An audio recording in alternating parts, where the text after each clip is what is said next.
na hindi totoo. Kasi kung totoo, uso naman ngayon ng aminan pero bakit ko aminin kung talagang hindi totoo? Siguro, ang masasabi ko lang, bakla, baka wala nang macho dito sa mundo. Paminsan-minsan, hindi naman talaga dapat palampasin kasi minsan namimiyasa na.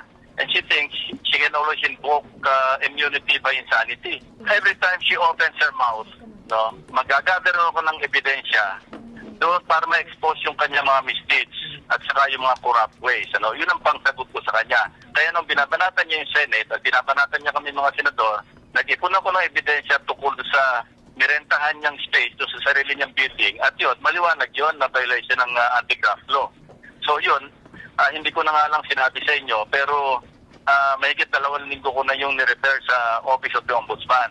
At ang pagkaalam ko, sa ngayon, nagsasagawa na sila ng fact-finding investigation as a matter of course. Kung may pasihan doon sa kanilang fact-finding investigation, aabot siya sa preliminary investigation. At kung malinaw na may probable cause, ipapal yung information at mag-i-issue ng warrant yung Sandigan Bayan. At pag inabot siya, na hindi pa siya nakakapag-report sa ICC, baka sa ICU siya mapunta sa elite na ICC. Sa katunayan, kapag nagkaroon na ng finding of probable cause, I'm thinking along this line, na susulatan ko yung ICC to inform them na meron siyang kinakaharap na kaso ng traffic dito sa Pilipinas.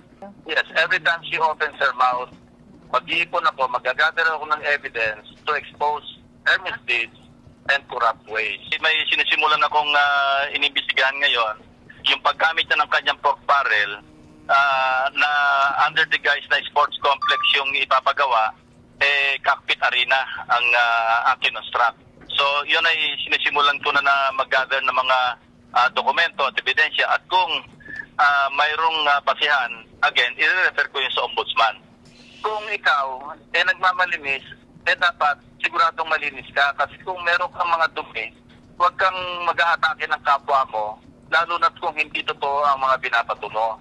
Kasi pagka, di ba may kasabihan tayo, pag dumura ka sa harap ng elevator, yung laway mo, sa mukha mo rin tatama